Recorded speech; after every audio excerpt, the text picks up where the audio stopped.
Muy buenas tardes, bienvenidos a un episodio más de Conociendo a tu Doctor. El día de hoy tenemos a una invitada muy especial. De hecho, ella fue una de las piezas clave para poder desarrollar la idea de lo que iba este podcast.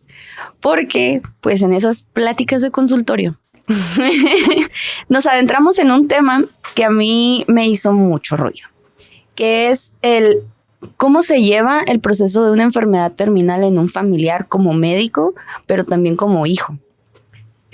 El día de hoy tenemos a la doctora Ana Karina Jaramillo. ¿Cómo está, doctora? Hola, Kiarita, gracias por la invitación. ¿Cómo se sientes? Bien, muchas Bien. Gracias por contemplarme. La verdad es que pues esas pláticas que tenemos nunca sabemos qué tanto va a trascender en la vida de alguien más, ¿no?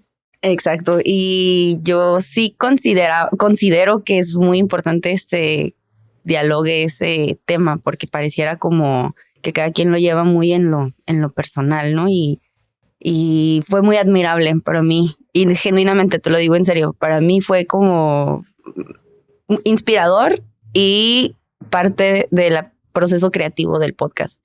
Entonces, cuéntanos un poquito de ti, doctora. Hijo. Antes de entrar al tema. Soy orgullosamente originaria de Tijuana.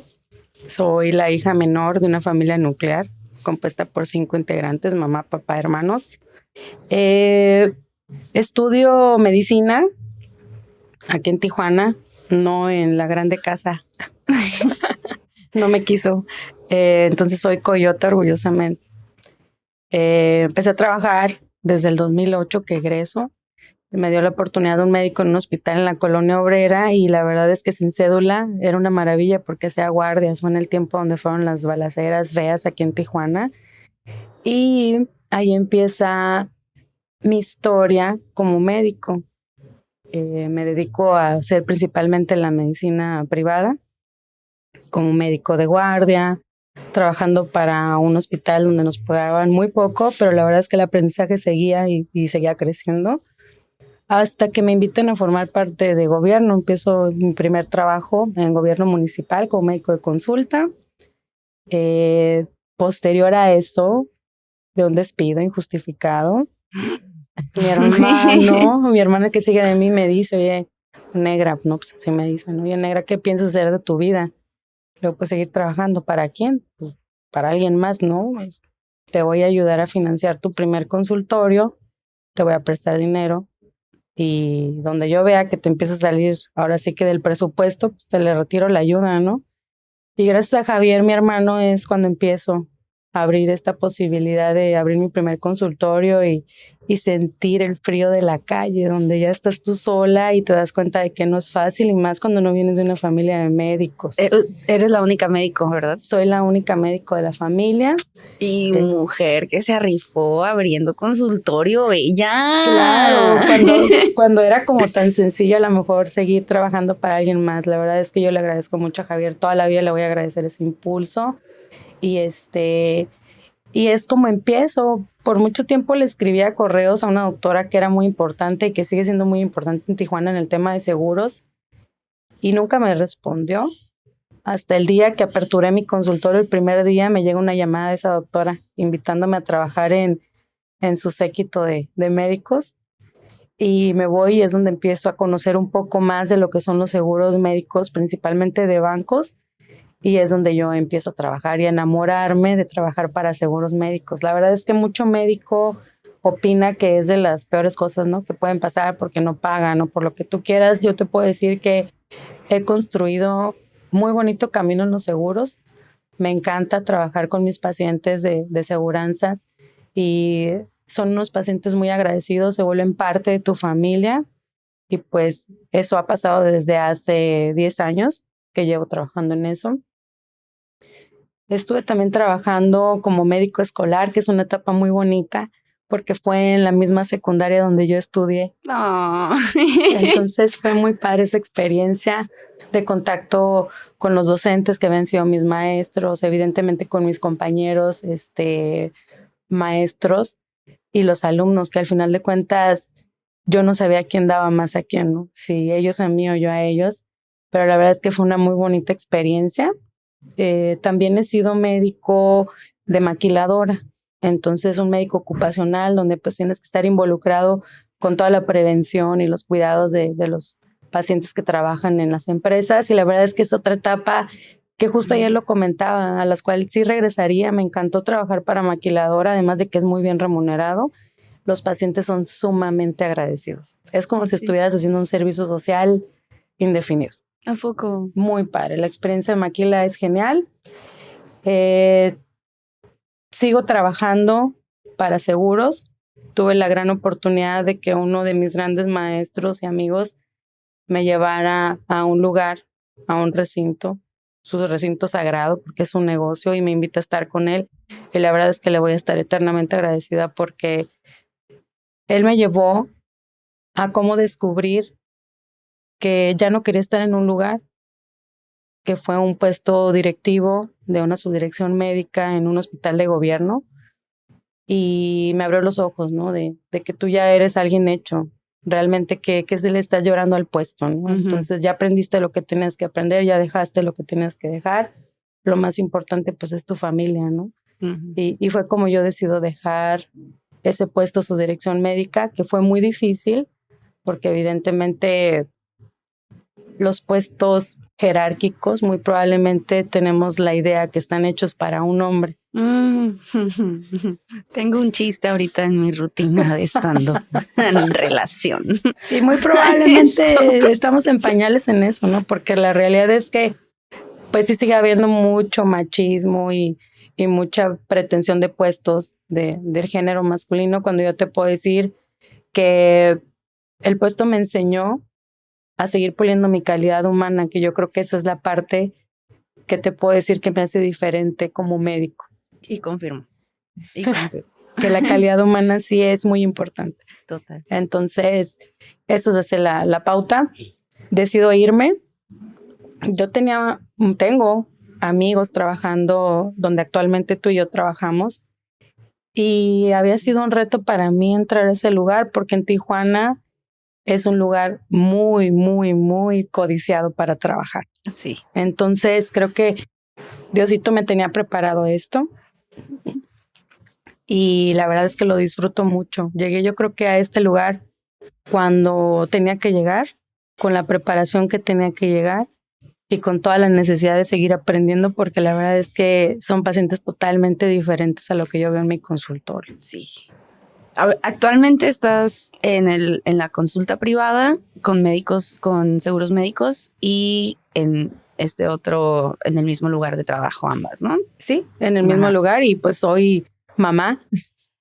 Para allá iba, porque te toca ser mamá también justo por los tiempos de pandemia. Justo. ¿Cómo te toca trabajar? ¿En qué te toca trabajar y cómo se desarrolla todo este tema de pandemia? Híjole, Ana Regina fue una hija planeada. Ella llega posterior a una pérdida.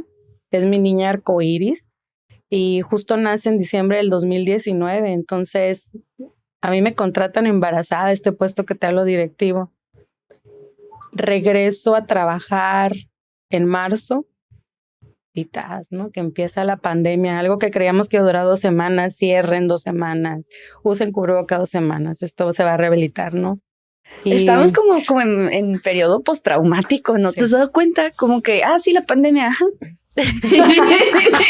La siguiente pregunta. Sí, yo creo que pandemia fue un tema y sigue siendo un tema de mucho aprendizaje. Yo creo que la clave de todo para ese lugar que vivimos también fue el amor, porque muchos corrieron. Uh-huh. Entonces, yo decidí no correr, porque fue una cuestión de decisión, no era una imposición quién seguía y quién no, fue una cuestión de necesidad. Tijuana, y yo creo que todo el mundo necesitó quien estuviera al pendiente de la familia y quien estuviera al pendiente de los avances que iban cambiando, porque si te fijabas lo que usábamos en un inicio, a las 3 semanas ya era burla de alguien más. Entonces, sí fue un aprendizaje muy, muy bonito.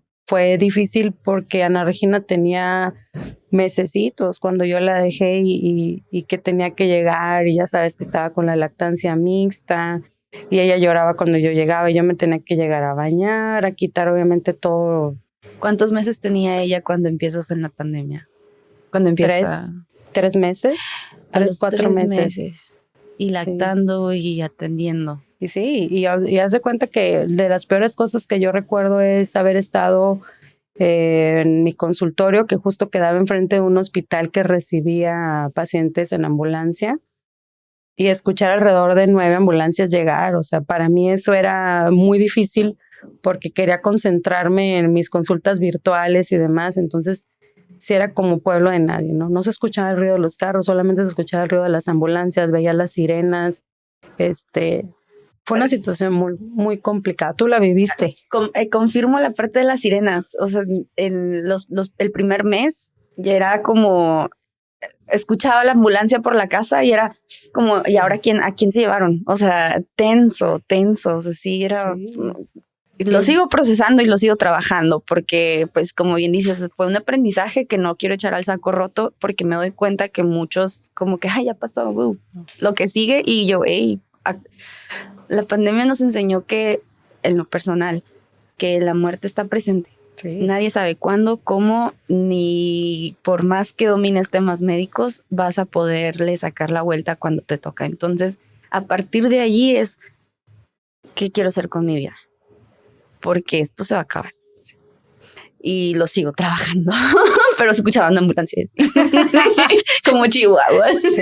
Sí, fue un tema, yo creo que de más aprendizaje, porque creo que nos preparamos, Kiara, para muchas cosas en la vida. Ser el mejor, a lo mejor en medicina, ser el mejor en plomería, no sé, el mejor artesano, improvisador. Pero pocas veces nos preparamos para esto, que es lo único que tenemos seguro al nacer, que es la muerte. Todos estamos formados en esa línea, no sabemos cuándo va a llegar, y yo espero que sea mucho lo que nos dure todavía el estar por aquí. Pero es eso, que pandemia a mí me enseñó mucho, y creo que nadie puede decir que no aprendió cosas o que no sobrellevó cosas, porque es una situación muy complicada para nosotros como el área médica, porque entendías que ni el dinero te podía salvar, porque no había nadie para poderte salvar, porque todos estábamos aprendiendo. Entonces fue muy bonito eso, porque todos los médicos nos apoyamos mucho y obviamente hablábamos de qué nos funcionaba, ¿no? Allí donde nosotros trabajamos hay una neumóloga que la vida me llevó a tenerla cerca. Tan es así que la elegí como médico de mi papá, y mis respetos, porque realmente le aprendí mucho. Le sigo aprendiendo mucho, al igual que a la mayoría de mis compañeros con los que convivo. Creo que en nuestra carrera nunca dejamos de aprender, ni tampoco de enseñar. Y eso es algo muy bonito porque, pues, ¿quiénes somos, no? Para decir que ya lo sabemos todo, cuando la realidad es que no sabemos nada. No sabemos. Ajá. Sí. Y bueno, termina pandemia, nos encontramos en este nuevo lugar de trabajo ambas. Ya tienes aproximadamente un año y medio más o menos. Como suplente inicié en mayo, de hace un año. Estaría cumpliendo el próximo mayo 2 años entrando. Ya. Y la verdad sí, un poquito muy padre, porque es otro tipo de medicina. Realmente lo que hacemos aquí es una medicina que muchos le llaman institucional, pero yo creo que no tienen ni idea de lo que es ser institucional, porque pues ya estuve en 2 instituciones de gobierno y la realidad es que no es nada parecido a lo que es, ¿no? Entonces, es muy padre. Qué bueno que tienes la oportunidad, Kiara, me encanta. De verdad, desde que te conocí, con esa chispa tan bonita que te caracteriza, esa transparencia que siempre te digo, me encanta tenerte como amiga y como compañera ahí en el trabajo. Yo creo que eres de los bonitos motivos por los cuales uno se motiva a seguir ahí y haciendo el bien, ¿no? Para que crezca esto y que el turno donde estamos sea representativo y nos quitemos una estafeta que nos han puesto por mucho tiempo. Y que siempre haya comida. Que nunca se acaben las tortas. Que nunca se acabe la comida. La comida. Sí, pues sí. Nuevamente, no tenemos mucho tiempo conociéndonos, pero como bien dices, en el momento en el que llegas y se hace notar tu experiencia, los pacientes, nos damos cuenta en el área donde trabajamos, compartimos una sala donde vemos pacientes y escuchas, ¿no? Quién está llamando a sus pacientes y también escuchas las referencias entre ellos. Y yo estoy en un punto muy focal donde escucho todo. Y al rato me cambian. Maravilloso consultorio, el número. El consultorio 7. Precioso número, el 7. Y he notado, o sea, cómo es tu calidad con los pacientes. Llegaste y nos dirigiste, o sea, tienes un alma de líder. Siempre nos organizas para los cumpleaños, los eventos. Y esto es como muy maternal, como muy el integrarnos. Y eso creo que nos ha hecho crecer como equipo. Nuevamente, a mí me inspiró a hacer este podcast. Tenía ganas de crear contenido, pero no sabía bien para dónde llevarlo. Y a raíz de esa plática, que es el tema que vamos a empezar a tocar, fue que dije, claro. Y nuevamente, siempre te voy a agradecer eso. Porque fuiste como el rayo de eureka, de esto va a ser. Esto, serendipia, ¿verdad? Sí. Una serendipia. 2023... Creo que el área de trabajo donde estamos nos golpeó mucho.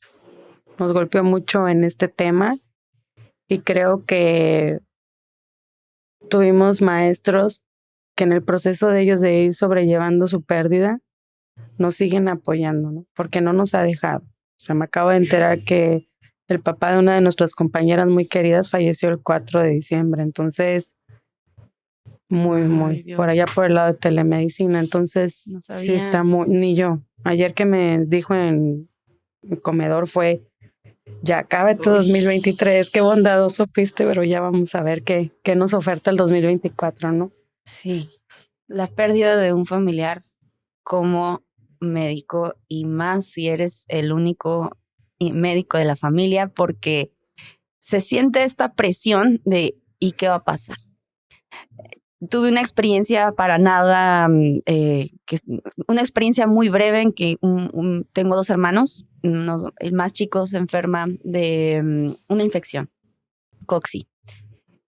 Pero la cosa es que fue muy atípico. Se calcificaron los ganglios y empezó a hacer así una ascitis. Empezó a acumular mucho líquido abdominal. Y para no irnos tan largos, nos vamos a Estados Unidos, lo empiezan a revisar y por imagen dice, es que hay ganglios calcificados, hay que considerar cáncer. Y tendría él unos 23 años.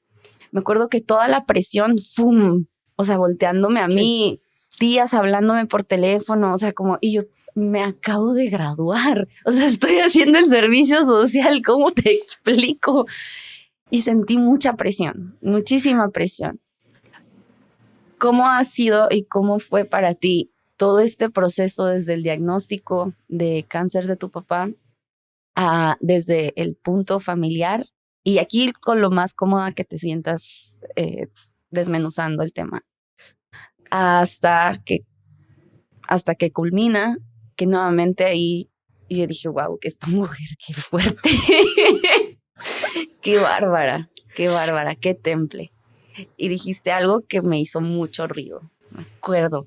Me dijiste, yo he visto mucha gente morir y he identificado que hay 2 maneras.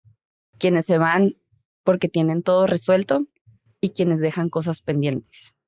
Y eso a mí lo sigo trayendo. Palabras más, palabras menos, pero me acuerdo que dije, wow, tengo que prepararme. Es un deber. Es un deber prepararte. Y no solamente por ti, para toda la gente que tienes en tu entorno, que me imagino que va a ser mucha gente que te ama y que al final de cuentas es muy saludable que terminemos. Mi papá empieza a enfermarse, pero nadie lo percatamos porque él empieza a perder peso. Entonces él siempre decía que perdía peso porque estaba a dieta y que estaba comiendo mejor y sus porciones eran más pequeñas. Pues obviamente el día a día, la pandemia y demás, no nos hizo percatarnos que realmente no era por ahí. Recuerdo que estábamos en una ocasión en el rancho y no entraban las llamadas. Entonces por ahí me entra un mensaje al WhatsApp y me dicen, ¿no? Oye, mi papá está muy mal, ¿qué hacemos? Y yo, pues, ¿mal de qué o cómo? ¿No? Ya me acerco a donde hay recepción.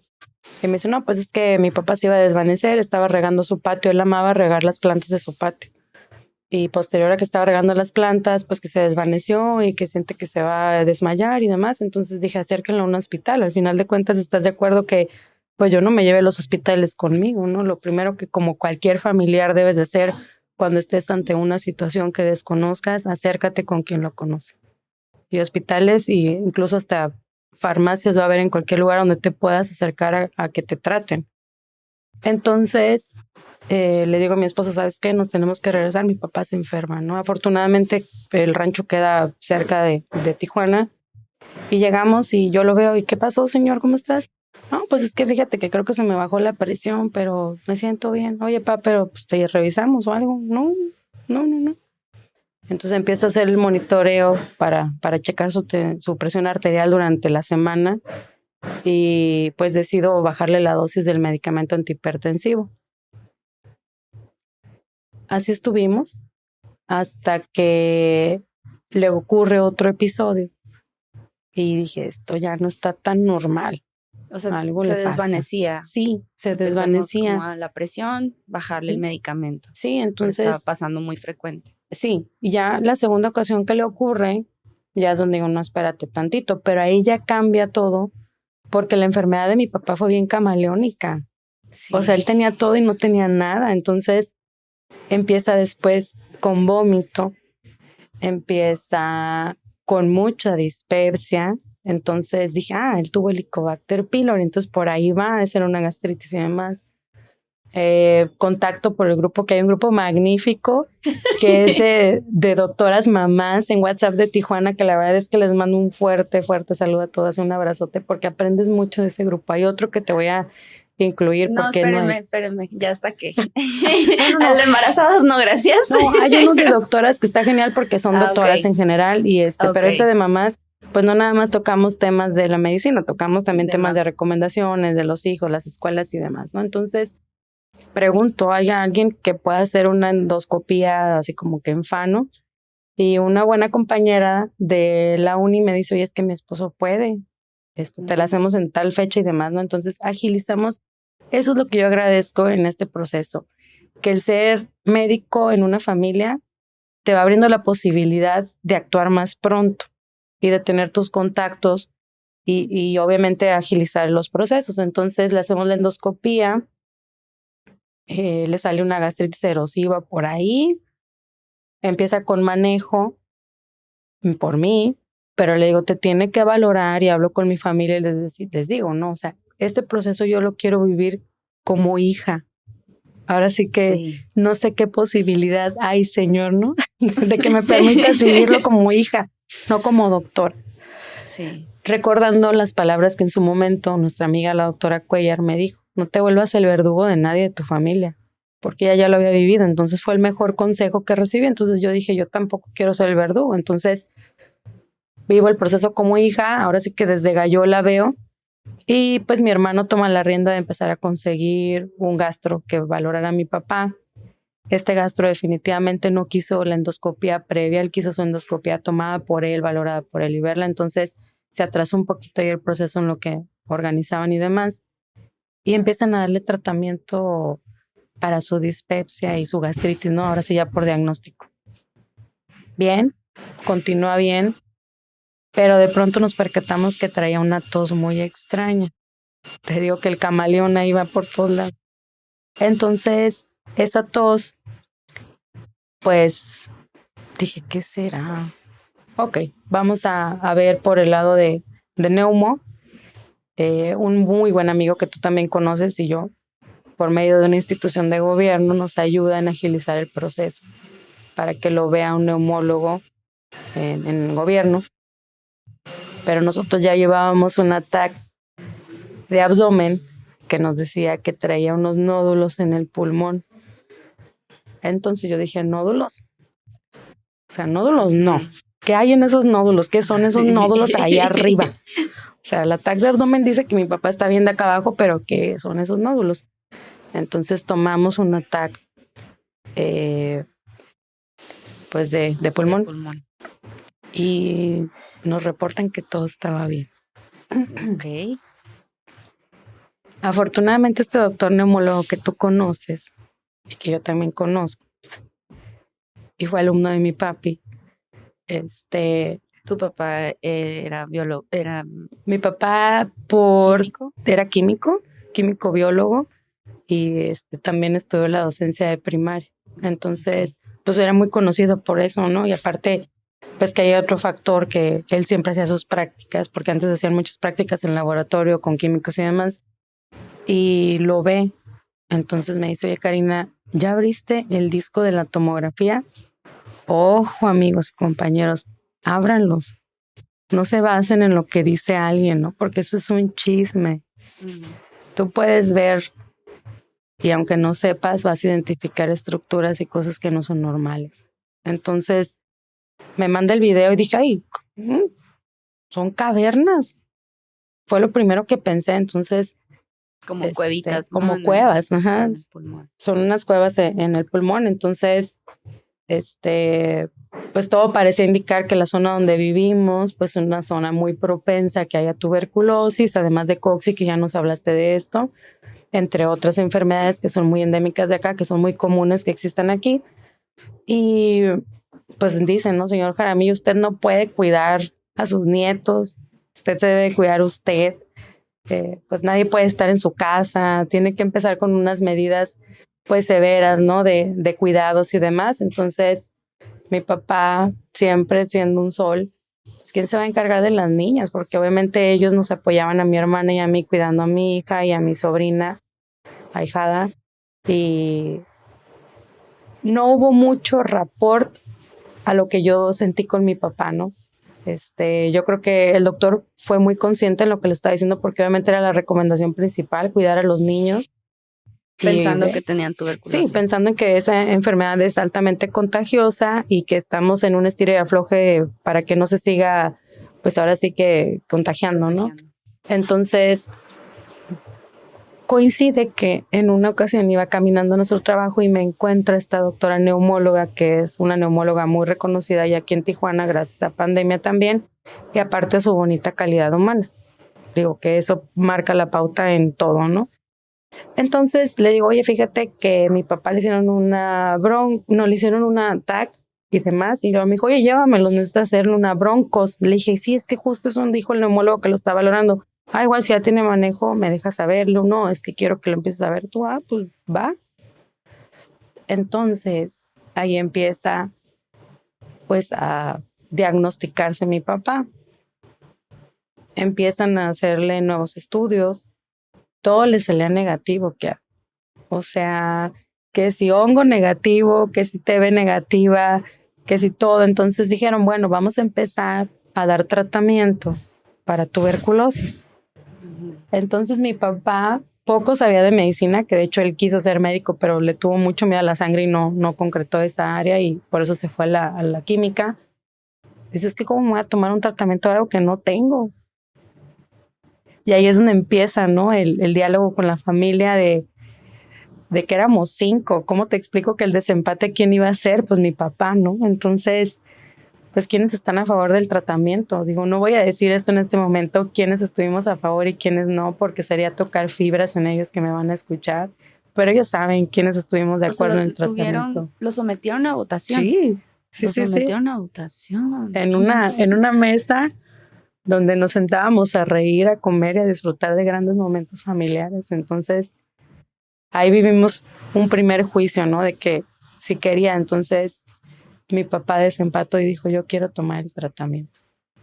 Okay. E inicia con tratamiento para tuberculosis y obviamente siempre al pendiente de sus médicos de él. Empieza a deteriorarse, empieza a perder más peso. Y curiosamente, tomó tratamiento 1.5 meses y no veíamos una mejoría, por lo contrario, sus dolores incrementaban, obviamente se sentía muy decaído, la comida no le gustaba, entonces, pues foquitos rojos, ¿no? Entonces su neumóloga decide hacerle la broncoscopía. Y pues se la hace. Obviamente fue un momento muy complicado porque pues te entiendes que por más que sean tus amigos, pues ellos también tienen cosas que hacer y no es la prioridad de hablar y darte mensaje de qué salió o qué vieron, ¿no? Pero yo agradezco porque ella siempre estuvo muy al pendiente, ¿no? Entonces, yo recuerdo que ese día, cuando ella me tenía que hablar para decirme que había visto una Broncos, yo estaba entrando o saliendo de bañarme. Entonces, sus palabras fueron, Cari, lo que vi en la Broncos no me encantó. Dudo que sea TV, puede ser, pero hay algo más. Vamos a esperar a ver qué dice la biopsia, ¿no? En eso recibo un mensaje de un muy buen amigo que es cuñado de esta doctora preciosa y es mi amigo desde la prepa. Entonces él me dice, oye, ya hablé con la doctora y me comenta más o menos el caso. Cari, disfruta mucho a tu papá. Ok.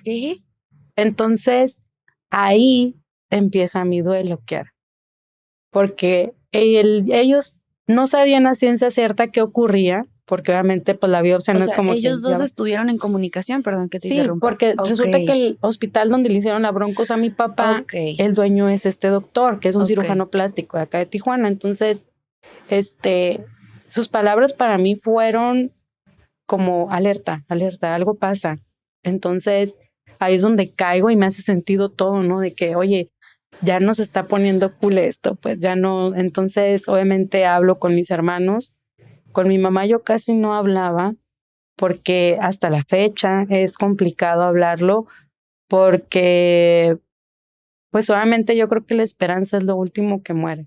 Entonces es bien injusto que tú mates la esperanza de alguien. Súper, súper injusto. Entonces yo no era quien, ¿no? Le hacen su primer biopsia negativa. Me hablan en los días, oye, afortunadamente la biopsia salió negativa. La patóloga que lo hizo es ahijada de bautizo de mi papá y por ella yo estudié medicina, que fue realmente mi musa de inspiración para yo estar en estos lugares. Y pues me dice, no, pues no hay cáncer, ¿no? No, pues bendito Dios, pero ¿qué es? Ajá. Entonces, suspendemos el tratamiento para TB. A los mesecitos que estuvo mi papá con medicamento igual para su gastritis y demás, le hacen una radiografía de control y a su vez un ataque de control, que ahí interviene ya un radiólogo, esposo de una muy buena amiga Gine, y un sol, el doctor, ¿no? O sea, súper profesional y la verdad es que te digo que en este proceso de la enfermedad estuve en contacto con gente bien valiosa, no tanto en conocimiento, quiero aclarar, gente con una calidad humana que el día que cualquiera de ellos me pida algo, créeme que yo voy a estar ahí. O sea, porque son gente que no eran tan mis amigos. Se volvieron mis amigos y se volvieron esa pieza clave para yo confiar en ellos a ojos cerrados, donde yo sentía que eran mi red de soporte. Obviamente mensajes a deshoras. Fue complicado porque entiendes que no puedes estar encima de ellos, porque no me estaban cobrando 1/5 de honorarios, o sea, que respetan el código de ética entre nosotros, muy canijo, porque eso ya no se da. Realmente ahorita la medicina está tan prostituida que tienes que cuidarte mucho en quién confías, porque realmente no sabes si realmente estés en las mejores manos. Médicos somos muchos, pero hay mucha gente que lucra y eso al final de cuentas repercute no tanto en el bolsillo de alguien, sino en la esperanza de alguien, ¿no? Y pues este doctor radiólogo le hace el estudio a mi papá y doctora, pues, ¿qué crees? Ya hay una masa. O sea, ya no son cosas, o sea, ya hay una bola, pues. Ya no es nada más. Una bolita, ya. Sí. Y esa bolita ya trae invitados, pues. Entonces, pues tenemos que hacerle una nueva biopsia, ¿no? Entonces, imagínate todo el proceso de trabajar, estar con él en el proceso. Y ser mamá, y 2 Sí. consultorios, porque trabajas en la mañana, trabajas en la noche. Yo parcialmente iba viendo estos momentos, o sea, y genuinamente te lo reitero, te admiro bastante. Porque yo con 2 semanas de que sospechaban de mi hermano, o sea, mal. Sí. Dije, tengo que trabajar, porque si no me voy a quebrar. Pero Hay muchos puntos para quebrarte y creo que la gente siempre tiene una frase errónea, para mi parecer, que la gente te dice, tienes que ser fuerte. Yo realmente preferiría que la gente me mentara la madre. Porque obviamente yo necesito ser fuerte para cargar pesas, ¿no? O a lo mejor habilidosa para cargar unas pesas o garrafones, que yo te he visto cargar garrafones, me doy cuenta que sí eres fuerte. Ay, es que Pero- luego no los cambian. Pero no se trata de ser fuerte, yo creo que se trata de entender que estás en un punto de vulnerabilidad donde la fortaleza no va a ser tu mejor aliado. Va a ser todas esas cosas que traes arrastrando desde mucho tiempo atrás. Que son habilidades que yo pienso que Dios te las va dando, ¿no? Son herramientas que te van dando para que tú aprendas a valorar lo que está pasando y no te pierdas en el rumbo. Le hacen la biopsia a mi papá, que sería su tercer biopsia, que fue la definitiva. Ese día yo tenía un viaje por la industria, decido no ir y me voy a un hospital con mi mamá y veo que llega la patóloga al hospital, que digo, generalmente los patólogos pocos van a la escena del crimen, ¿no? Entonces la veo que llega y dije, sí, madre, algo no está cool. Y mi mamá, ay, mira, ahí viene, ¿no? Y que ella le dio mucho gusto, pues es su ahijada, ¿no? De toda la vida. Y me ve y, ¿cómo estás, Karina? Y yo, pues aquí pasándola. Entonces, vamos a entrar, ¿no? Con el doctor ahorita. Y yo, no, yo gracias, yo aquí te espero, ¿no? Entonces me dijo, no, es que de veras vamos a entrar. Ah, bueno, está bien. Entonces entramos a la última biopsia de mi papá y las salas de radiología son bien frías. Y yo la sentía tremendamente fría porque estaba viendo la realidad, pues ya no era, me lo imagino, ya ahora lo estoy viviendo, lo estoy pasando, o sea, no te puedes pellizcar porque sabes que estás en la realidad y empiezas a conectar, ¿no? Y ella dice, vamos a tomarle la biopsia, doctor, de este lugar. No, pues el radiólogo hermoso que, sí, doctora, tomamos de ahí, tomamos. El diagnóstico no se me dio a mí, que yo lo agradezco como no tienes una idea. El diagnóstico mi hermano pidió que se lo dieran a él. Y yo le agradezco a él, a Dios, a quien lo haya puesto, porque la verdad es que él tiene mucha sabiduría. Y sabía que así tenía que ser, que él tenía que recibir el fatídico diagnóstico, ¿no? Entonces me habla y me dice, oye, ya te habló pues, la doctora, ¿no? Nosotros le decimos de un cariño Betsy. En el gremio médico nadie la conoce así porque él utiliza su otro nombre y su apellido. Y le dije, no me ha hablado. Me dijo, a mí ya. Le dije, ¿tiene cáncer? Y me dijo, sí. ¿Qué vamos a hacer? Vernos en la casa. Pues, ¿a qué horas? Ya ahorita. ¿Cómo le vamos a hacer? Pues él sabe que yo estoy trabajando, o sea, ¿qué le digo, no? Pues ahí averíguatela, ¿no? Yo te veo ahí en la casa a tal hora. Pues sacas, ¿no? En ese momento yo tenía en nuestro expediente clínico electrónico en el área donde trabajamos, hay un foquito verde que te dicta así como al aire, ¿no? Entonces, yo nada más veía cómo se iban llenando de verdes mi expediente clínico y la verdad es que salí corriendo al comedor. Estaba solamente una chica de recepción y estaba la señora que nos ayudaba con el mantenimiento, ¿no? Doña Tere. Y me abrazó y la abracé y ahí me quebré. Corrieron por Cuellar Cuellar llega y le digo, Cuellar, pues mi papá tiene cáncer. Entonces fue como, no te preocupes, vete. O sea, ni permiso pedimos ese día, sorry, a nuestro jefe, director médico y demás. Yo creo que ella se encargó de todo porque pues yo me fui, dejé mi carro ahí, le hablé a mi mejor amigo, llegó rapidísimo por mí. Y yo no quería llegar, Kiara, yo no quería llegar a la casa, a la casa de mis papás. Yo sentía que el mundo se me estaba desmoronando, ¿no? Aunque yo ya llevaba meses llorando diario y mi hija llegaba y le decía a mi papá, oye, es que mi mamá lloró en el carro, ¿no? Todos los días lloraba. Entonces mi papá era como que, oye, hija, ¿estás bien? ¿Te peleaste con tu esposo? No, papá, todo bien, no. No sé por qué Ana Regina dice eso, ¿no? Yo no lloro. Y llegamos a la casa. Obviamente mi papá, al ser una persona tan sabia, se me queda viendo y me dice, ¿y eso qué andas por acá? No, pues yo ando aquí, papi, llevé mi carro al servicio. Qué raro, porque hace 3 semanas lo llevaste al servicio, entonces le pasó otra vez algo y yo... Para esto tu papá no sabía el diagnóstico. No. O sea, se los dieron a hijos y le tenían que avisar. Sí. A eso nos íbamos a quedar de ver para hablar con él de su diagnóstico. Madres. Entonces, pues él me ve y me dice, ¿ya te habló Betsy? Y yo, a mí no. Si algo yo te puedo decir que pregono con esto es, yo no soy una persona mentirosa. Es muy fácil identificarme si yo pretendo siquiera decir una enfermedad, porque para empezar yo soy una persona que te ve a los ojos siempre. Entonces cuando yo ya no tengo contacto visual contigo es que algo está pasando. Entonces mi respuesta fue bien tonta. Conmigo no. O sea, si no había hablado conmigo, pues obviamente había hablado con alguien más. Entonces, pues ya yo me subo a mi habitación, sigo conservando una habitación en la casa de mis papás. Dije, voy al baño, sí, claro.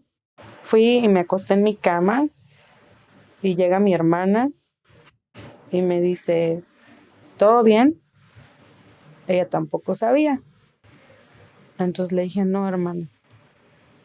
Ella siempre creyó, al igual que mi mamá, que era una fuerte infección que mi papá tenía y que iba a salir adelante de eso. Bendita inocencia y bendita desconocimiento. Sí. Porque obviamente ellas fueron muy felices en ese proceso pensando que así iba a ocurrir. Y pues obviamente le digo a mi hermano, tengo que conseguir quien lo vea por parte de oncología porque pues el diagnóstico ya está, lo voy haciendo a la par, ¿qué onda? No, pues afortunadamente el tiempo pasa muy lento, pero se llega el momento y me dice mi cuñado, Cari, ya llegó tu hermano. Y mi hermana estaba acostada conmigo en la cama, bajamos y él llega como si fuera una presentación de negocios. Ande, pues. Él llega con la biopsia impresa, el resultado en 5 tantos, ¿no? O sea, cada quien nos reparte nuestro tanto. Y mi papá, pues, con cara de qué significa esto, entonces le dice, palabras menos, palabras más. O sea, el diagnóstico no era lo que esperábamos, ¿no? Entonces mi papá dice, tengo cáncer. Y te digo, pues, a lo que dice el papel. Todos volteándote a ver. Sí. Sí. Ay, Dios. Entonces, yo recuerdo muy bien la mirada de mi papá hacia mí. Y le digo, sí, pero oye, existe hoy actualmente medicamentos. Y me dice, Karina, déjenme, yo ya estoy cansado. Entonces ahí intervenimos todos, ¿no? Hablar, acercarnos a él, porque estábamos lejos de él, en una sala pequeña estábamos lejos. Nos acercamos y entonces mi mamá empieza a hablar con él. Yo recuerdo lo que yo le dije, porque yo le dije, papi, permítenos hacer todo lo humanamente posible para que tú estés bien. O sea, cáncer no es igual ahorita a muerte. Uh-huh. Hay muchos procedimientos, hay muchísimos tratamientos actuales. Tenemos que estadificar qué tipo de cáncer es, en dónde más está y demás. O sea, esto es un proceso que empieza, pero pues necesitamos que estés bien y fuerte, ¿no? Y pues total que después de un tiempo unidos como familia haciendo oración, somos una familia católica, y él acepta tratamiento. Para esto ya tenía mi as bajo la manga. Cita mañana a las 8 de la mañana, miento. Cita para mañana a las 8 de la mañana con la oncóloga.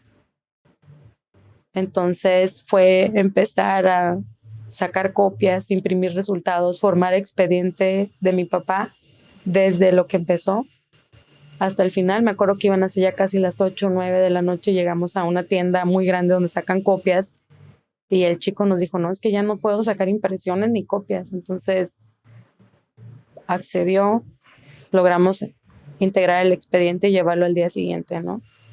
Realmente como médico creo que hay una gran oportunidad de mejora siempre en todos, porque pienso que las cosas las tenemos que decir como nos gustaría que nos las dijeran, no como te enseñaron, ¿no? Porque lo que te enseñaron a lo mejor le ha funcionado a la persona que te lo está enseñando, pero cuando tú ya lo vives, tratas de ser un poquito más empático con la situación y no siempre lo que vas a escuchar es algo de agrado. Vas a escuchar a lo mejor las palabras más tristes y duras de tu vida, pero tiene mucho que ver cómo estés preparado para escucharlas. Entonces, mi papi desde ahí se negó. O sea, el escuchar cáncer para él fue como su pena máxima, ¿no? Ya no hay un mañana.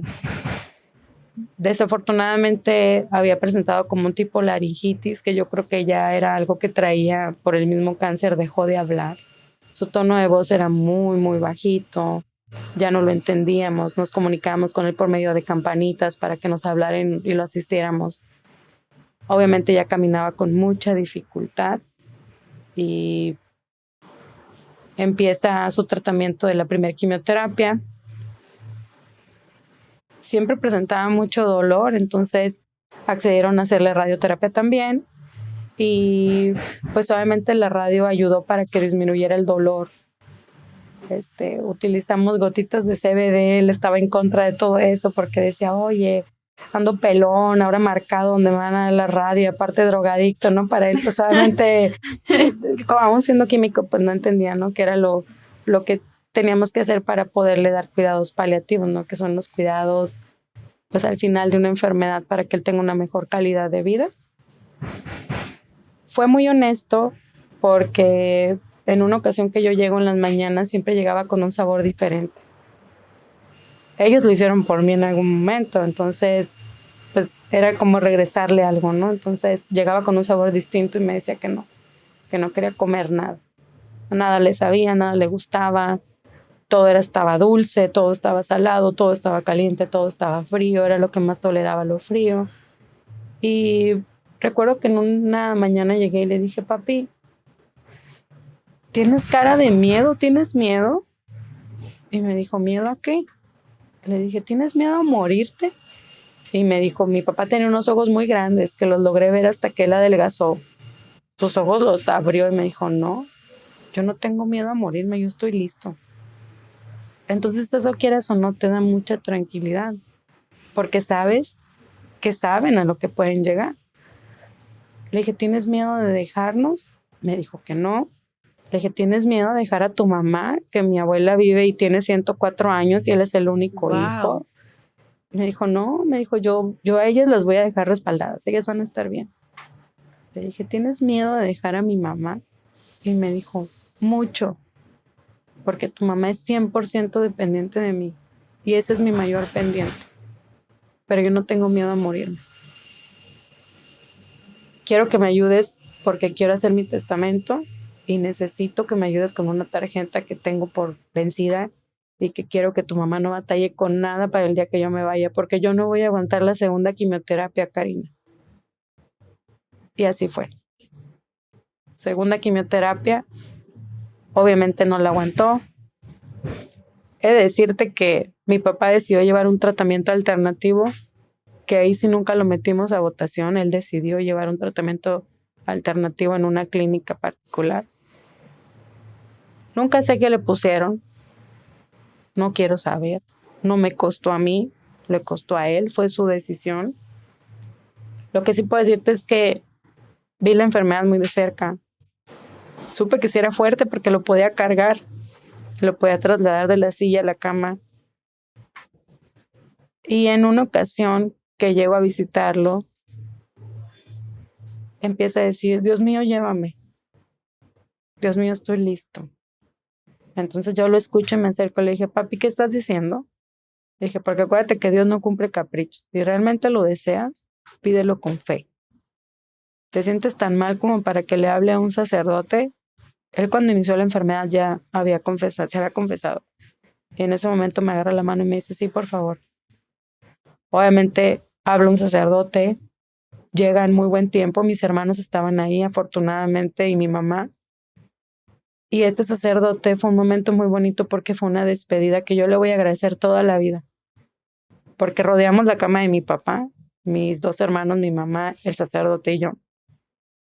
Obviamente, pues le dio la unción de los enfermos, le dio la imposición de manos, que es un ritual, y le dio su Eucaristía. Entonces, nos pidió que cada quien diéramos unas palabras de despedida. Y ahí predominó el agradecimiento. Todos agradecimos a mi papá por todo. Y fue un momento muy bonito que yo esperaría que toda la gente tuviera esa oportunidad. Porque eso de cerrar ciclos lo leemos mucho y lo hablamos, pero cuando lo vives y que ves que realmente una persona se está yendo en paz, eso ni el clona te lo da. No te lo da. Entonces, llorar, oye. Híjole. Sí, fue un momento muy bonito. Fue una despedida muy bonita. Mi papá, eso fue un viernes. Nos lo entregaban de alta un sábado. Él no se quería ir a la casa. Él no se quería ir. Nos lo entregan, nos lo dan de alta. Me acuerdo que justo cuando lo dieron de alta fue ese fin de semana que fue como un huracán acá. No sé si recuerdas en agosto que un calorón y una lluvia, pero tormentota horrible. Sí.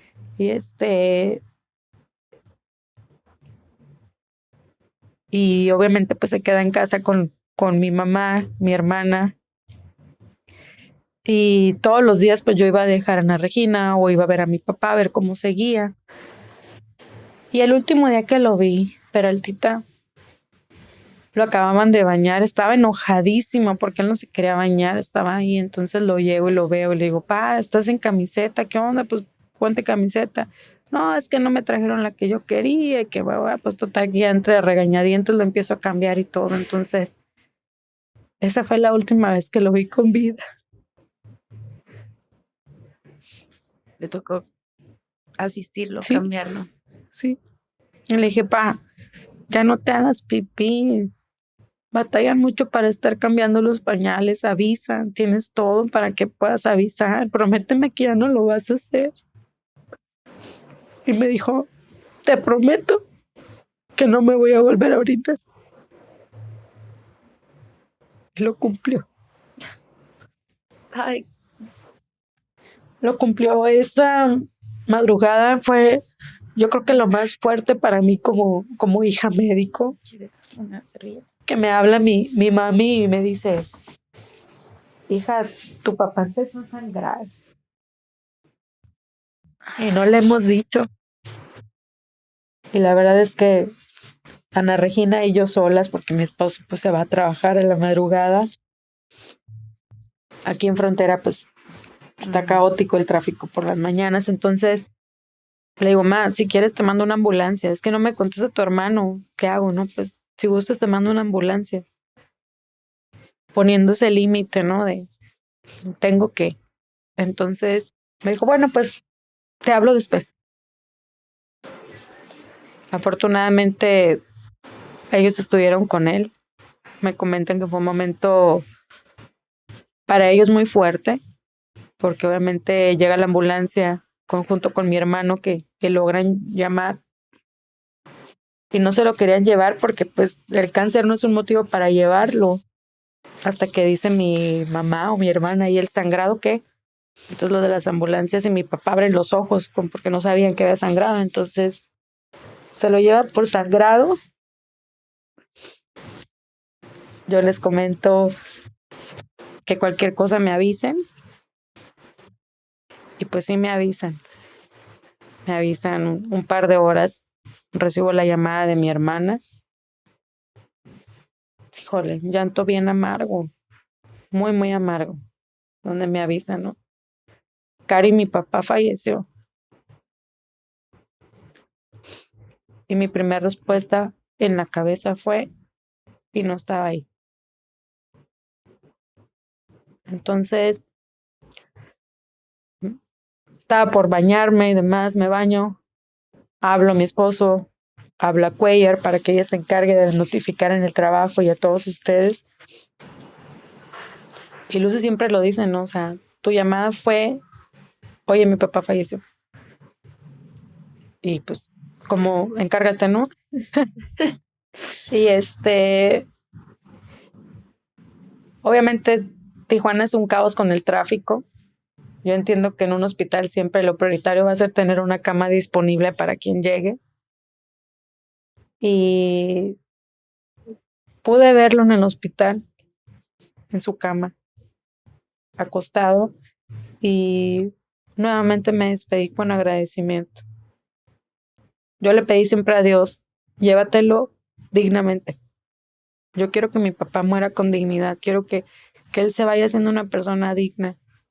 Y yo creo que Diosito me escuchó y se lo llevó muy pronto. Realmente menos de mes y medio mi papá había fallecido. ¿Desde la primer quimioterapia ¿Sí? a la segunda? Sí, porque son ciclos de 21 días. Wow. Entonces, pues sí, ahí viene lo difícil. Regresar a casa, a donde estuvo su lecho de prácticamente muerte y ver cómo se desgarra mi hermana y mi mamá llorando en un colchón, ¿no? En una cama donde dormía mi papá y yo intentando explicarles que mi papá ya no estaba ahí como mecanismo de defensa, ¿no? Él ya no está y esa palabra taladrada en la frente, tienes que ser fuerte, tienes que ser fuerte. Entonces, seguir. Mi papá fue una persona sumamente organizada, tenía su archivero donde tenía guardado todo, que gracias a Dios ha facilitado mucho el proceso, porque ahí tenía su seguro funeral pagado, que yo creo que eso va a ser para un podcast de risa, porque realmente las funerarias hacen su agosto, su septiembre y su diciembre. Y es un tema, ¿no? O sea, llegas y, oiga, disculpe, ¿va a querer café, capuchino? ¿Va a querer galletas artesanales? Güey, no manches, o sea, ¿qué sala quiere? ¿Con cuántas luces? ¿Cuántos sillones? O sea, póngale aguacate. Sí, fue algo muy complicado. Fallece en una etapa muy concurrida mi papi, entonces nos dejaron velarlo hasta 2, 3 días después. Y es muy difícil elegir. Decidieron cremarlo. Mi mami argumenta, ¿no? Que teniéndolo cerca de ella, pues diario va a poder tenerlo con ella y en un panteón, pues quién lo iba a ir a ver si todos éramos tan ocupados, ¿no? Entonces, pues es un punto que accedimos, pero pues el funeral es otro cohete, ¿no? El hecho de saber que él está, no lo has visto, y llegar el día del velorio, fue para mí muy difícil verlo ahí. Ver su cuerpo. Él hace mucho que ya no era mi papá. Realmente yo desconocía todo ese amor por la vida que él tuvo, toda esa felicidad que emanaba. Realmente no. Había dejado de ser él. Y lo vi y se veía muy guapo. Se veía muy guapo y se lo dije. Fue un velorio tan concurrido. Sí, confirmo, no se podía caminar.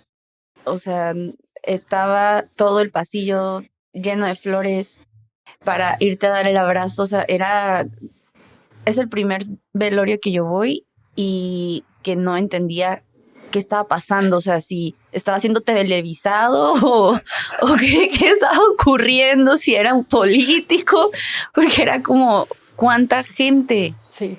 Pero eso también me hizo entender la descendencia que eres tú y me hizo entenderte a ti.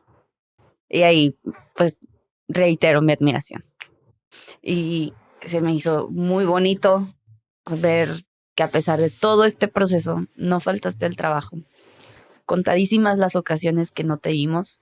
Siempre estuviste, organizabas, si alguien tenía un cumpleaños, nos mandabas un WhatsApp y que el pastelito, que quién va a traer, o sea, a la par de tu maternidad, de tus pacientes, de tus 2 consultas. la verdad que se me hizo muy admirable. Y pues te la rifas. Te la rifas y que compartas tu experiencia, porque no todos se la quieren rifar a mostrar la vulnerabilidad, como bien lo dices. Sí. Y es muy necesario saber que como médicos, como futuros médicos, quienes vayan a escuchar esto o que lo estén considerando, es algo con lo que no sé cómo describir la sensación de responsabilidad, pero tú marcaste muy bien los límites y eso yo lo tomo como enseñanza, porque a todos nos va a tocar pasar por ahí. Es un hecho. Y qué admirable. Si esto no trasciende o no va más allá, creo que esté documentado para tu hija es como la mayor ganancia. Híjole, no sabes cómo te agradezco este momento de catarsis. Yo creo que estamos rodeados de gente bien valiosa, Kiara. Cuando yo llego y digo en cocina que mi papá tenía cáncer, el doctor Osuna Chico voltea y me dice, ¿qué haces aquí? Ve a vivir momentos. Al final es lo último que queda. Y entre muchas cosas, él tiene razón. Sí. Digo, lloro ahorita porque obviamente remuevo fibras y demás. Yo creo que en el velorio poco lloré, sí. Creo que no lloré. Duré más de 3 horas parada en tacones recibiendo a toda la gente, que siéndote bien franca, a mí me encantaba cumplir en los velorios porque mi papá fue algo que nos enseñó, pero yo no hubiera hecho una fila para darle a alguien un abrazo. Estaba muy caótico. Yo agradezco a toda la gente que se dio la oportunidad de acompañarnos, de despedir a mi papá como él se lo merecía. Estoy segura que él estaba feliz de ver a esa gente ahí, si es que nos veía o si es que estaba ahí, porque hay muchas cosas que dicen que todavía él estaba por acá. Yo agradezco mucho a todos, porque realmente mucha gente me decía, oye, vengo a brindarte consuelo y tú me lo estás dando, pero es que la verdad es que había mucho estudio detrás de esto. Había muchas horas ya de llanto, había muchas horas de lectura, muchas horas de autoacompañamiento. Yo en este momento fui egoísta, Kiara, y me dediqué a vivir mi proceso yo. Porque como persona adulta y responsable, yo le dejo a cada adulto esto. Vívelo como quieras, pero vívelo. Disfrútalo o vuélvelo sufrimiento. Porque el sufrimiento, si lo vuelves un estilo de vida, es dañino. Entonces, yo no quería vivir esto como un sufrimiento. Era mucha oportunidad, área de aprendizaje, y mi papi se fue. Y estoy segura que donde quiera que él esté, que sé que está en el cielo, debe estar bien orgulloso.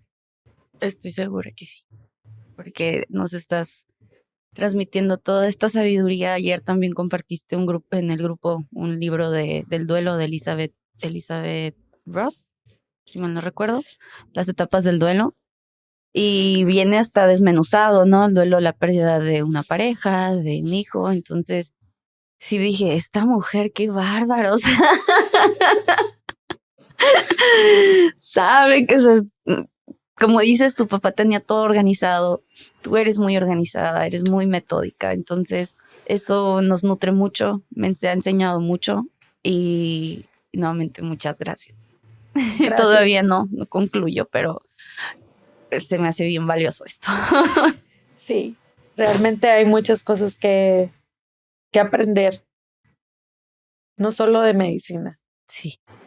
Yo creo que estás en un área de oportunidad bien privilegiada, estás bien joven. Yo siempre te veo joven y siempre me dices, Karina, casi soy de tu edad. No, o sea, tienes una vitalidad tan hermosa que realmente todos, ¿no? Monse, o sea, Chávez, todos los que están jovencitos con nosotros, híjole, realmente son bien privilegiados de estar donde estamos. Somos un grupo de médicos nada homogéneo. Ya sé. Somos tan Está distintos. Bien raro. Sí, somos personalidades tan distintas en ese turno. Pero es muy bonito. Realmente no sabes todos los días lo que agradezco, la oportunidad de estar ahí, de verlos, de convivir, de aprenderles. de quererlos, porque he aprendido a quererlos, como bien dices, o sea, aunque muchos son más grandes que yo los quiero a todos como si fueran mis hijos y los veo y me preocupo si ya comieron o no comieron, si hay algo que yo pueda hacer para que ellos se sientan mejor ahí. Y eso es algo que traigo de mi papá. Él era así. Él era todo amor, se quedaba sin nada. A veces decíamos, mi hermana y yo, esto, digo, no sé si lo vayan a editar o no, pero siempre nos daba risa porque los domingos eran día familiar. Llegaba a la casa no solamente mis hermanos, llegaban primos, tíos, ahijados y demás. Y siempre le decía a Rosy que mi papá se quedaba en la puerta con el puro elástico de la truza. Y decía, a ver cuándo vuelven a venir, ¿no? Los espero, pero realmente mi papá daba todo. Todo era todo. Y yo creo que esa es una cualidad que aprendí de él. No sé si la imito bien, pero me siento muy orgullosa siendo quien soy. Tengo 40 años bien vividos, 40 años no sufridos, porque me ha dado mis buenos fregadazos también y me ha costado aprender, pero aquí estoy. Aquí estoy para vivir lo que Diosito me quiera y dando siempre ese lado mío que es genuino. Mucha gente se sorprende porque no lo creen, ¿no? Hasta que me conocen y dicen, ¿realmente es así? Sí. Soy muy franca, soy muy de decir las cosas a como van. Confirmo. Me ha tocado tener que modular mi lengua, porque yo creo que mi lengua, pues, es de las peores condenas que yo tengo que pagar. Pero he tratado de seguir siendo yo. Siempre yo. Qué bonito. Pues muchas gracias. Yo creo que puedo cerrar las enseñanzas o concluir las enseñanzas que nos deja tu relato en los límites como médico y las interacciones, como bien te lo dijo la doctora Cuellar, no te conviertas en el verdugo de tu familiar. Y hay código ético, ¿no? Precisamente, que te dicen no puedes atender a tu familiar porque se te nubla el juicio. Eso y las otras enseñanzas que no son tan académicas, pero que con tu experiencia estoy segura que a mí me ayudaste muchísimo. A mí me abriste varios puntos en los que hice conciencia que tenía que trabajar. Y por eso te quise invitar. Porque con que le ayude a otra persona va a ser un parote. Porque pues tenemos un ciclo. Todos. Correcto. Todos tenemos un ciclo. Y que realmente elijas esta carrera por amor. Porque ya el dinero ya no está. No, ya se puede ser. Quiero hacer un podcast. ¿Cómo te explico? ¿Cómo te explico? Sí, por amor. Yo creo que el amor es la base de todo. Y en nuestra vocación, el amor sigue reinando. Te hace ser distinto y te hace disfrutar más lo que haces, ¿no? Entonces, gracias por la invitación, gracias por este espacio y gracias por permitirme ser tu amiga y ser una buena compañera. Espero que eso sea, ser una buena compañera para ustedes y que sepan tanto tú como cualquiera del área donde trabajamos que mi consultorio, el 9, siempre va a estar abierto para lo que necesita. Es el punto de reunión. Sí. Doctora, nos quiere compartir sus redes para quienes quieran agendar cita con usted. Yo sé que siempre tiene agendas, pero igual si los quiere mencionar o no las deja para anexarlas también al episodio. Muchas gracias a todos, realmente gracias a todos mis pacientes, que muchos de ellos son parte de mi familia y son parte de este legado que soy. Y claro que sí, tengo una página en Facebook que está como tal, doctora Ana Karina Jaramillo, y estoy ubicada en New City Medical Plaza, consultorio 404. Los números de teléfono no me los sé, pero los sí anexamos. Los comparto. Y pues también en el área donde trabajamos juntas, que es un área de mucho seguro médico americano, pero también tenemos oportunidad de poder ver pacientes que no tengan el seguro. Y nuevamente, gracias, Kiara. Mi Peraltita. Ay, tú me bautizaste como Peraltita. Bueno, creo que la doctora Marín, creo que me empezó a decir Peraltita cuando recién entré. Y ahorita creo que ya me dicen piratita, pero... No, pero los quiero mucho. Y muchísimas gracias. Gracias a ti. Y gracias a ti también. Es todo por hoy. Muchísimas gracias. Nos vemos en el siguiente episodio.